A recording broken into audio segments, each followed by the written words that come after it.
El Señor les bendiga a todos los hermanos y amigos que nos están siguiendo en este estudio, en estos estudios sobre los tiempos finales. Humildemente estamos dando de lo que el Señor nos ha dado, de lo que el Señor nos ha instruido y de lo que sentimos en nuestro corazón de parte de Dios para exponerlo. Gracias por seguir las enseñanzas de el primer anticristo de la historia, la Babel y la globalización, el arrebatamiento de la iglesia en su primera introducción y en su desarrollo. Y como dijimos en el estudio anterior, hemos decidido hablar sobre la gran tribulación y a manera de introducción quiero acotar algunos puntos a manera de introducción para que entremos al desarrollo de lo que es la gran tribulación y de cómo cada profeta y el Señor Jesucristo mostraron, o sea, los distintos puntos de vista de los acontecimientos en la gran tribulación. Pero traigo a la memoria el capítulo 16 de Mateo. El capítulo 16 de Mateo me interesa bastante. El verso 13 sobre la confesión de Pedro. Dice así: al llegar Jesús a la región de Cesarea de Filipo, preguntó a sus discípulos diciendo: ¿quién dicen los hombres que es el Hijo del Hombre? Ellos dijeron: unos, Juan el Bautista; otros, que eres Elías; y otros, que Jeremías o alguno de los profetas. Y él les dijo: ¿y vosotros, quién decís que soy yo? Respondiendo Simón Pedro dijo: tú eres el Cristo, el Hijo del Dios viviente. Entonces respondiendo Jesús le dijo: bienaventurado eres Simón, hijo de Jonás, porque no te lo reveló carne ni sangre, sino mi Padre que está en los cielos. Y yo también te digo que tú eres Pedro, y sobre esta roca edificaré mi iglesia, y las puertas del Hades no prevalecerán contra ella. Padre, en el nombre de tu santo Hijo Jesucristo, que vive por los siglos de los siglos, glorifícate a través de estos estudios bíblicos, Señor, que sean de bendición a la iglesia que está reunida en casa y a la iglesia en las redes sociales. Te damos la gloria a ti, Padre Santo, en el nombre de Jesús. Amén y amén. Hermano, tomé este pasaje sencillamente porque primero Dios me lo trajo al corazón, recalcando la promesa de nuestro Señor Jesucristo, que la iglesia, su cuerpo, no experimentaría la gran tribulación. Jesús vino al pueblo de Israel cumpliéndose la semana 69 de Daniel. Se presentó, les dijo: yo soy el camino y la verdad y la vida, nadie viene al Padre sino por mí. Y le preguntaron algo que él jamás iba a negar: tú eres el Hijo del bendito. Y él le dice al sumo sacerdote: yo soy, y de ahora en adelante veréis al Hijo del Hombre sentado a la diestra del poder de Dios. Les dijo con contundencia. Ellos lo rechazaron. Entonces Jesús le dice a sus discípulos: a ellos les voy a hablar en parábola, pero a vosotros les declararé los misterios del reino, se los revelaré, les enseñaré completamente, pero a ellos por parábolas, que para que oyendo no oigan y viendo no vean, y yo después los sane. ¿Me entiende? Todo un plan de Dios. Entonces, a raíz de esta pregunta que Pedro contesta por revelación divina, porque Jesús dice: no te lo reveló ni carne ni sangre, o sea, no llegaste a la lógica de esto, sino mi Padre que está en los cielos te lo reveló. Y te digo: tú eres Pedro, y sobre esta roca, es decir, sobre esta palabra que tú acabas de decir, que yo soy el Cristo, el Hijo del Dios viviente, edificaré mi iglesia, y las puertas del Hades, o sea, la condenación, la muerte, no prevalecerá contra ella. Un versículo, hermanos, predicadores, maestros de la palabra, no torzamos la escritura porque no hay necesidad. Este texto se usa para combatir a Satanás, no, este texto no es para eso. Para eso están los otros textos como los de Lucas: os doy poder sobre todo poder del enemigo y nada os dañará. Yo veía a Satanás caer del cielo como un rayo. He aquí os doy potestad de hollar serpientes y escorpiones y sobre toda fuerza del enemigo y nada os dañará. Esto se trata de que la condenación no prevalecerá contra la iglesia, la muerte, la ira final no prevalecerá contra la iglesia. Entonces, como les dije en las enseñanzas anteriores, la iglesia era un misterio que el Señor reveló a través de sus santos apóstoles y les mostró todo lo que iba a acontecer con la iglesia. Les dije que Israel era una institución independiente y la iglesia, según la Escritura, una institución independiente. Para las que no han escuchado los mensajes anteriores, las citas bíblicas son Romanos 9, 10, 11. La carta a los Efesios, la carta a los Colosenses. ¿Ve? De la iglesia son las promesas celestiales. Nuestra ciudadanía es celestial. Tenemos la promesa que seremos como los ángeles porque nuestros cuerpos serán transformados por el poder de Dios, por el poder del Espíritu Santo. El error de la iglesia hoy en día, que le ha hurtado las promesas a Israel, las promesas de la tierra de Canaán, del reino davídico, aunque todos esos pactos nos llevó a la gracia de Dios, pero no es nuestro derecho tomar las promesas de Israel, porque sencillamente son terrenales y son de Israel.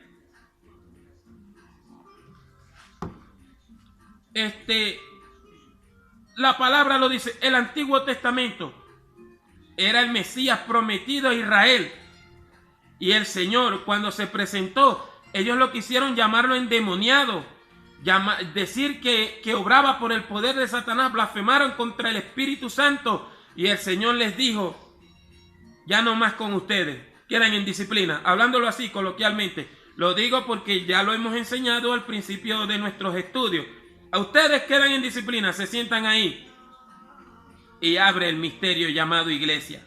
Desde el Pentecostés, por eso le digo, no seamos extremistas, desde el día de Pentecostés hasta el día de hoy y hasta el arrebatamiento de la iglesia, es la iglesia. Luego la iglesia pasa de moda y el protagonismo vuelve a Israel y a recuperar las 10 tribus del norte que están perdidas en todo el mundo, a quienes Dios va a mandar a buscar con sus ángeles. ¿Qué pasa? La iglesia es levantada porque no aparece en ninguna parte y viene el cumplimiento literal de la semana número 70 de Daniel. Como lo explicamos en las enseñanzas anteriores, suscríbete al canal y comparte estas enseñanzas. Y si vas a refutar o vas a apoyar, como te dije, hazlo utilizando la palabra, no utilizando un solo versículo de la Biblia para probar tu incredulidad o tu irreverencia. Traza la palabra, estudia la palabra, comprueba la palabra como hacían los hermanos en Berea. Cuando Pablo les explicaba, ellos tenían la palabra y verificaban todo. Bueno, se fue la iglesia. Se fue la iglesia. ¿Por qué se fue la iglesia? Porque sencillamente en cada acto de juicio Dios obra señales. ¿Qué pasó antes del diluvio? Dice la Biblia que Enoc caminó con Dios y lo traspuso Dios para no ver muerte, para no ver el juicio del diluvio, capítulo 5, capítulo 6 de Génesis, para no ver la mortandad de personas ahogadas por causa del pecado. Nunca se le olvide, por causa del pecado. El Señor se los llevó. Noé profetizó, séptimo después de Adán profetizó, y Dios lo traspuso porque caminó con Dios, o sea, andaba en la voluntad de Dios, y Dios lo traspuso para no ver muerte. Porque algunos dicen que Dios lo va a devolver. No, La Biblia es clara, se lo llevó para no ver muerte. Y quedó Noé. Ya Dios había determinado raer al hombre sobre la faz de la tierra y venía una tribulación inevitable sobre el tiempo antediluviano, pero Noé halló gracia ante los ojos de Jehová y lo preservó en el arca que Dios mismo cerró la puerta, lo preservó a él y a otros animales que demostraron ser más inteligentes que los de aquel tiempo, de aquella época y de aquella civilización. Vemos también cuando Dios había decidido exterminar a los reyes del norte y su descendencia, le dio descanso a Elías y le dijo: prepárate porque te voy a llevar conmigo. Y le dijo Elías a Eliseo: Eliseo, Jehová me ha dicho que vaya a tal sitio porque me va a buscar. Y Eliseo, usted sabe esa escena de Segunda de Reyes, capítulo 1 y capítulo 2. Eliseo no lo quería dejar. Entonces los hijos de los profetas testificaban: ¿sabes que hoy te quitan a tu Señor? ¿Me entiende? Entonces, antes de un juicio viene un acontecimiento. Elías fue alzado al cielo, transportado. Yo no voy a pelear a dónde se lo llevaron. Bueno, imagínense que está en la luna o en el planeta Marte, pero los carros que envían la NASA por allá no lo han visto. Elías está en el cielo, hermano. El Señor lo demostró cuando abrió esa dimensión espiritual que le llaman visión, pero una dimensión espiritual, tanto que entró en la dimensión espiritual que Jesús tuvo que transfigurarse y revestirse de gloria. ¿Me entiende? Y los discípulos vieron: mire dónde está Elías junto con Moisés. En el capítulo 17 de la transfiguración. O sea, antes de un acontecimiento terrible, porque en los tiempos de Eliseo hubo una hambre, una tribulación tan fuerte que las mujeres se comían a sus niños. Para que sepa, cayeron en el calibanismo.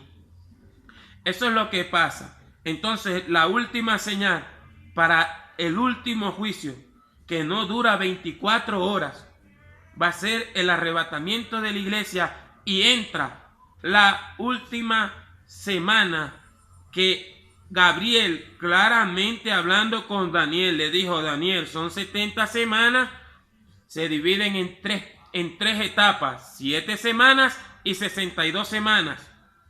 Y viene esto, le abre un paréntesis, y esto,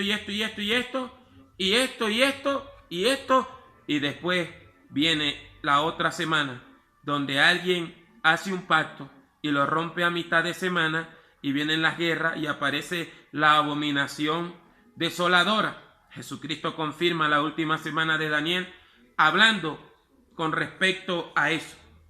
La última semana, hermanos, porque nos han enseñado así, y porque hace 30 años, 40 años, nadie tenía la visualización de cómo sería la última semana de Daniel, porque primero, poco leían la Biblia. Segundo, había otra clase de movimiento, alcanzar el mundo para Cristo, y los predicadores del miedo distorsionaban la palabra para asustar a las personas, mas no para enseñar a la iglesia para que se preparara en los momentos finales.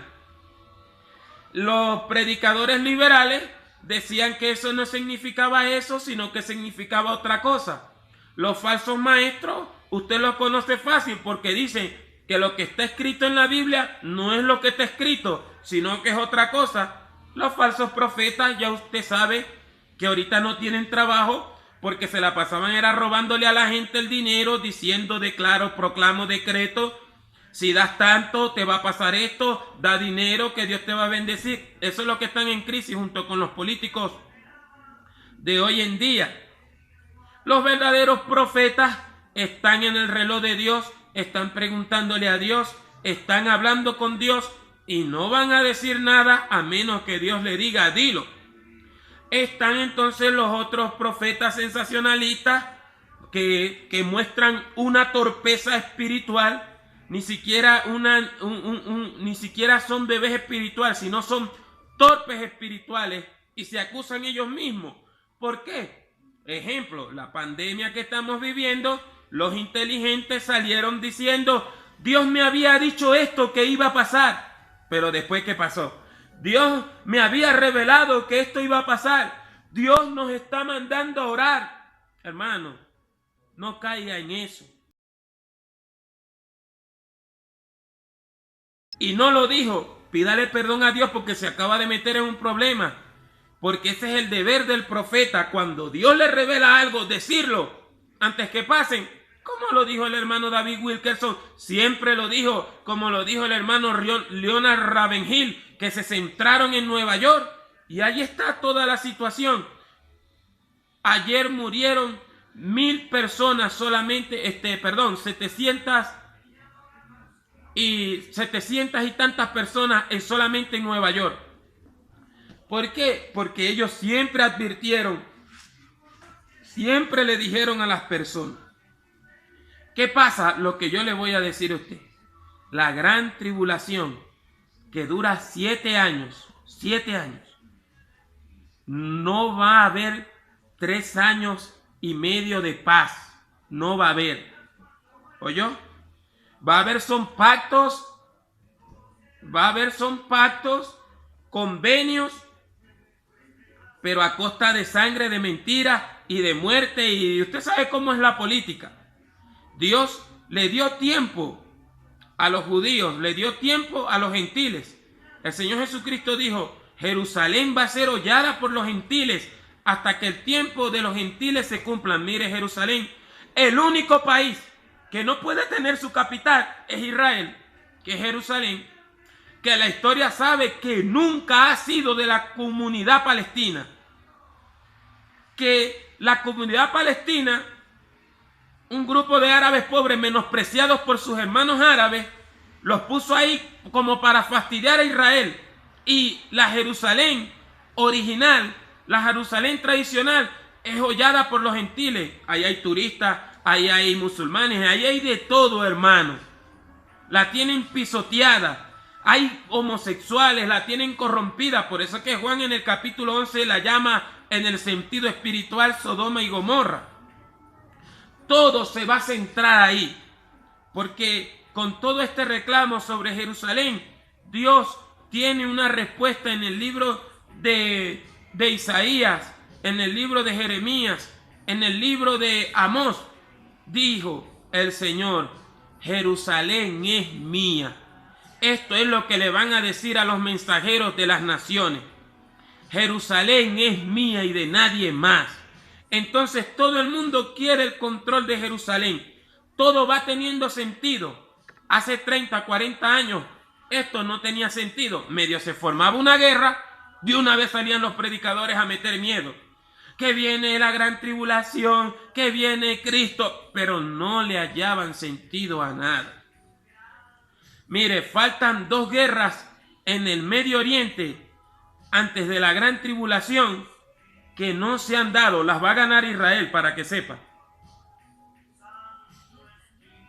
Siria no tiene paz ahorita, pero cuando Siria tenga paz, va a atacar a Israel. Cuando Siria se sienta medio segura, va a atacar a Israel y va a perder la guerra con Israel. Eso va a enfurecer a las naciones. Irán, que en la Biblia se conoce como Elán, lea Jeremías 49. También está esperando que medio haya un ratico de tranquilidad para atacar a Israel, porque tienen en su mente, se han trazado el control de Jerusalén. El Islam, el catolicismo, todos quieren el control de Israel. La iglesia profesante no es la misma iglesia de Cristo.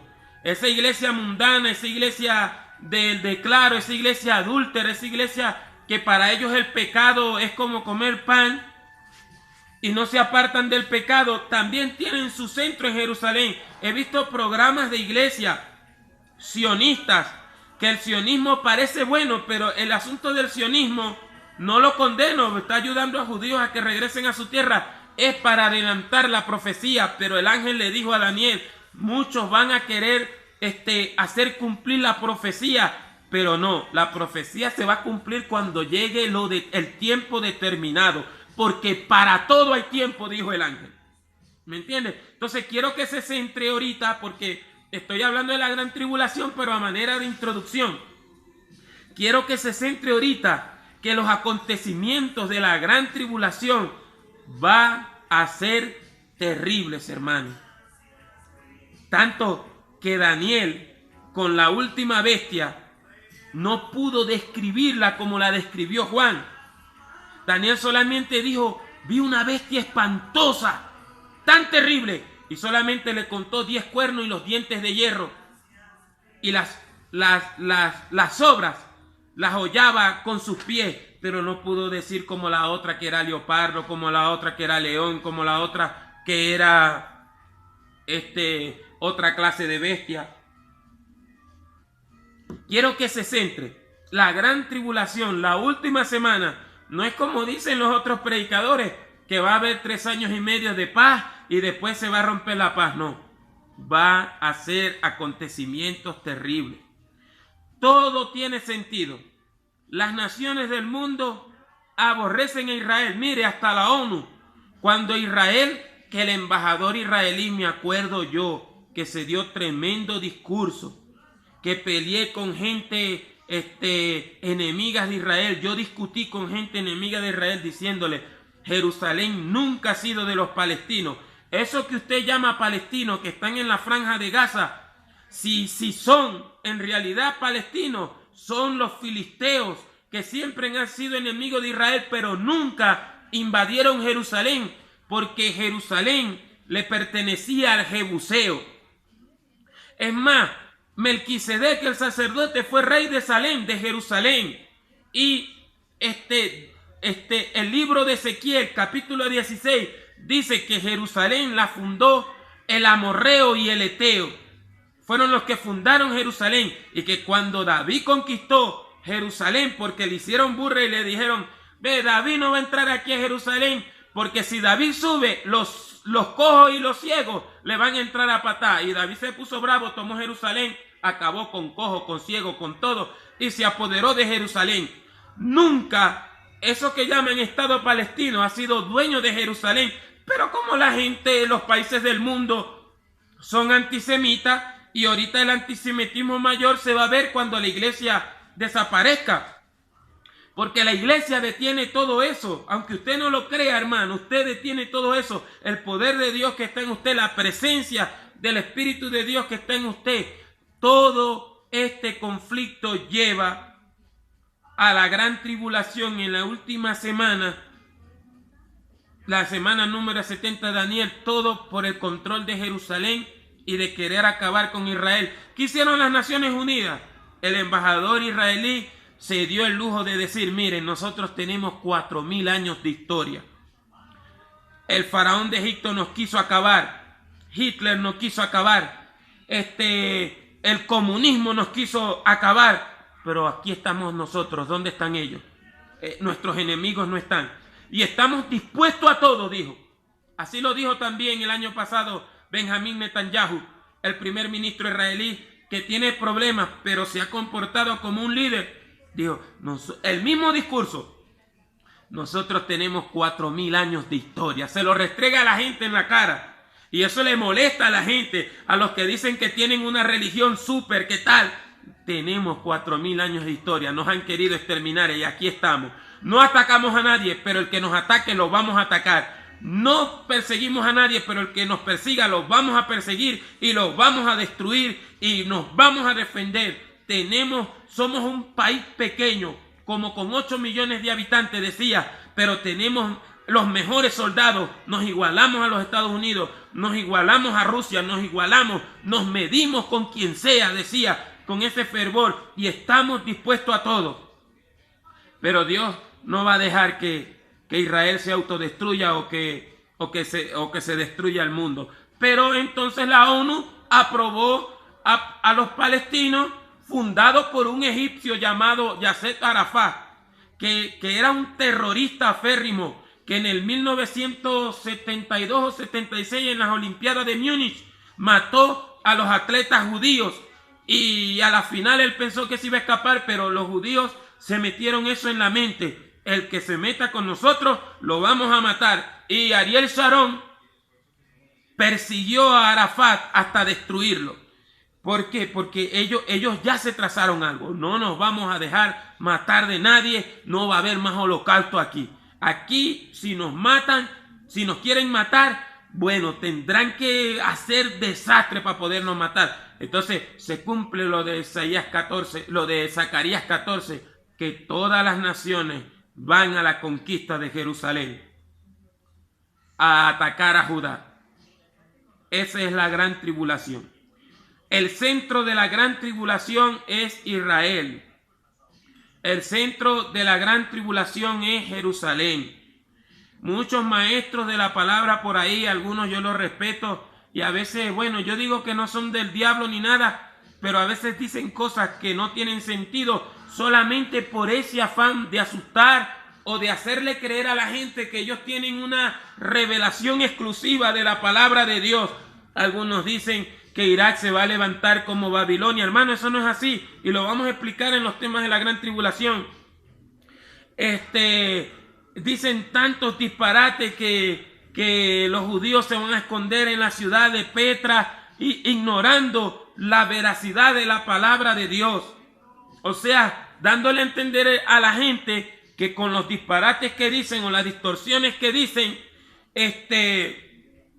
quieren dar a entender que tienen la exclusividad de la palabra, hablando, enfrascándose en Irán, que Irán, a lo que esté tranquilita, Israel le va a dar una paliza, porque esos ayatolás y esos gobernantes extremistas de Israel tienen el propósito de la conquista de Jerusalén, e Israel le va a hacer lo que le hizo a Egipto, lo que le hizo a los árabes en la guerra de los 6 días. En 6 días, hermano, en 6 días le quitó a Israel todas las tierras que la gente tuvo que pedirle cacao.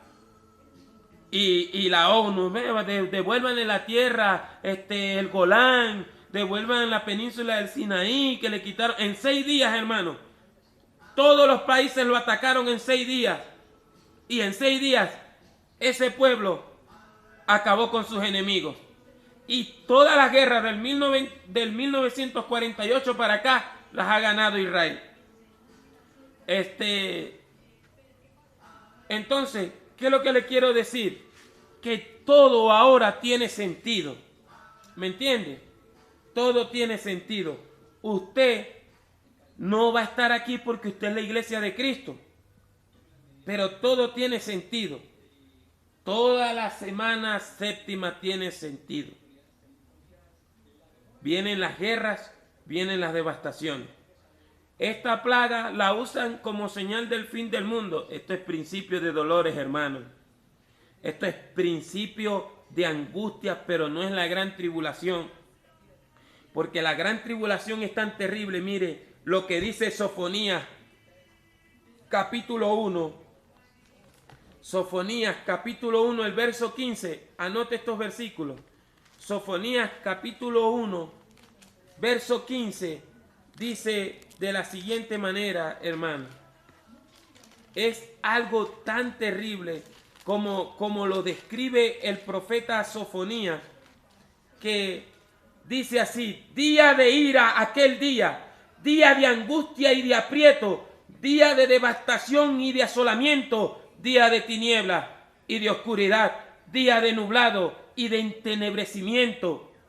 Verso 18: ni su plata ni su oro podrá librarlos en el día de la ira de Jehová, pues toda la tierra será consumida. La tierra es Israel, la Mesopotamia, toda esa parte, con el fuego de su celo, porque hará un exterminio súbito y espantoso de todos los habitantes de la tierra. Esto no es juego, hermano. Esto no es juego. Esto es lo que va a pasar. Mire lo que dice Isaías 20. Mire hasta dónde llega este juicio de Dios. Isaías 24:20 dice: vacilará la tierra como un ebrio y será removida como una choza, pues pesa sobre ella su pecado y caerá y nunca más se levantará. Acontecerá en aquel día que Jehová castigará al ejército de los cielos en lo alto. Apocalipsis 12:7. Y a los reyes de la tierra sobre la tierra, y serán amontonados como se amontonan a los encarcelados en mazmorras, y en prisión quedarán encerrados y serán castigados después de muchos días. Apocalipsis 3:10 lo hemos leído y lo hemos recitado: por cuanto has guardado la palabra de mi paciencia, yo también te guardaré de la hora de prueba que ha de venir sobre el mundo entero y sobre los que habitan en la tierra. ¿Ve? Porque viene algo trágico, viene algo terrible. Apocalipsis 14:9, quiero que lo leamos, hermano. También, Apocalipsis 14:9 dice: y un tercer ángel lo siguió diciendo a gran voz: si alguno adora a la bestia y a su imagen, y recibe la marca en su frente o en su mano, él también beberá del vino del furor de Dios, que ha sido vertido puro en el cáliz de su ira, y será atormentado con fuego y azufre delante de los santos ángeles y en presencia del Cordero. Es un día terrible. Jeremías 37 dice: ay de aquel día, no hay otro como ese. Tiempo de angustia para Jacob, para Israel, pero de él será librado. Porque el Señor Jesucristo dijo que por causa de los escogidos de Israel, los días serían acortados.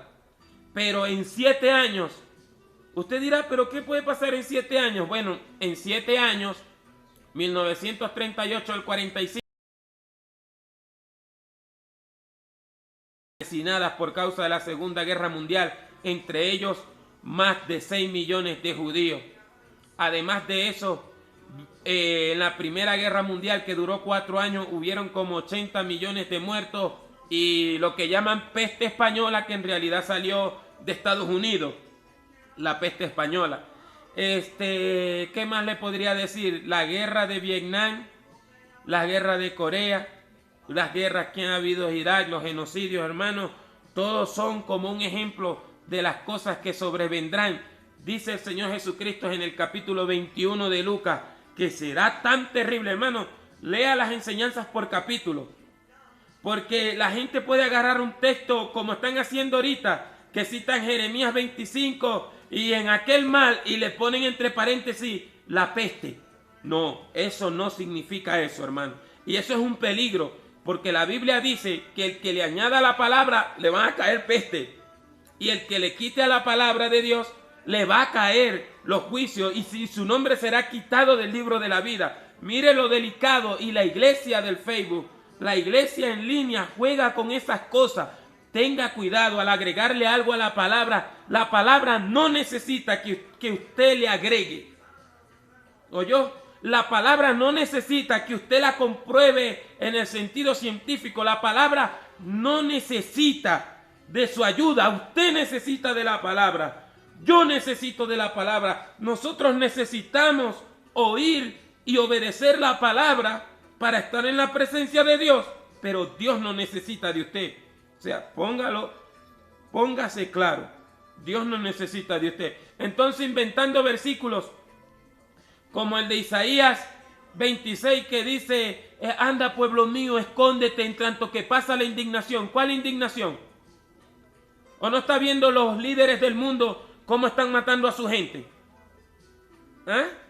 A la gente le molesta porque tienen, los evangélicos tienen una idolatría con los presidentes que se arrodillan y oran. Vaya a ver Nueva York ayer 7 de marzo, 700 muertos en 24 horas, más de 700 muertos en 24 horas. Parece una zona de guerra, peor que el 11 de septiembre. ¿Por qué? Porque se les advirtió y no les prestaron atención, porque ellos son comerciantes. El presidente que tiene Estados Unidos, además que está loco de perinola, así que mande orar y está en contra del aborto. Oye, yo conocí gente asesina que era buen marido, conocí gente despiadada que era buen hijo con el papá, pero con los demás no era bueno. ¿Oyó? ¿Qué pasa? Él es un empresario. Ellos sacan cuenta. Están en recesión, tienen una crisis. Que se muera la gente, no les importa nada. ¿Cómo es posible que los países pobres se han cuidado más? Gracias a Dios, por la misericordia de Dios, Sigamos orando, hermano. Esta es la introducción a la gran tribulación, porque ahora la vamos a mostrar desde el punto de vista de Jesucristo y Mateo 24, desde el punto de vista de Zacarías, desde el punto de vista de Daniel, desde el punto de vista de Isaías, desde el punto de vista de Jeremías, de Sofonías, de Joel. No nos queremos alargar mucho, pero estudiemos la palabra. ¿Para dónde va? Estudiemos la palabra. Medite en todos los textos bíblicos que le acabo de dar. Mírela, lea Génesis 5 y 6 y 7, lea Segunda de Reyes, hermano. Lea Mateo 24, léalo. Lea Mateo 24 hasta que se lo grabe de memoria. Léalo. ¿Oyó? El Señor le bendiga mucho. Que el Señor nos siga ayudando en estos estudios. Gracias a Dios por su palabra. Hermano, no se sienta encerrado. Lea la Biblia, ore, hable con Dios, vea las noticias, interceda por Italia, por España, por todo lo que está pasando hoy, pero no agarre la Escritura para torcerla, o para asustar a su familia, o para asustar a otros. No agarre la Escritura para eso, porque la palabra tiene su cumplimiento. El ángel le dijo a Daniel, y me impactan, porque también pronto vamos a hablar del carácter de los ángeles en la gran tribulación. Me impacta lo que le dice Gabriel a Daniel. Daniel, lo determinado se cumplirá y para todo hay tiempo. ¿Me entiende? Dios le bendiga mucho. Yo no le he perdido la fe. Sigamos orando, sigamos leyendo la palabra. Primero crea la palabra. Primero crea la palabra.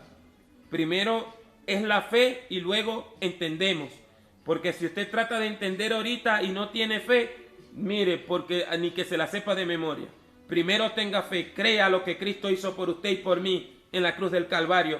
Por cuanto has guardado la palabra en mi presencia, yo también te guardaré de la hora de prueba que ha de venir sobre el mundo entero. A la falsa iglesia, he aquí yo la arrojo en cama y en gran tribulación. Hey, Padre, ellos como han creído, yo quiero que estén donde yo estoy, para que vean la gloria que tú me diste, porque me has amado desde antes de la fundación del mundo. Hermano, lea la Biblia, céntrese en la Biblia. Si toma esto de parte de Dios, es para que se centre en la Escritura, porque escuchamos muchos predicadores, escuchamos muchos maestros, y algunas veces, y lo digo, el que se ofenda, bueno, lo digo, algunos dicen disparates solamente para agradar al pueblo y agradar a las masas. Y Dios les está enseñando que la predicación no es para un espectáculo en una tarima, que la enseñanza bíblica no es para que la gente vea lo sensacional que somos, no. La palabra es para tener un encuentro con Dios, con Cristo y vivir para Dios. Deja que Dios te guíe, que la unción te lleve a la palabra de Dios, porque para eso es la unción, no es para gritar, no es para gritar, ni para hablar en lenguas nada más. Es para entender la palabra y para conocer los tiempos. Mire lo que dice la Biblia. Si por lo menos en este tu día conocieses lo que es para tu paz. Y a Israel le dijo, mas ahora ha sido ocultado de ti. Pero en cambio, dice Jesucristo, a ustedes, a vosotros, les he revelado los misterios del reino. Nada les puede caer de sorpresa. Dios te bendiga mucho. Jesucristo te ama. Yo no te he perdido la fe.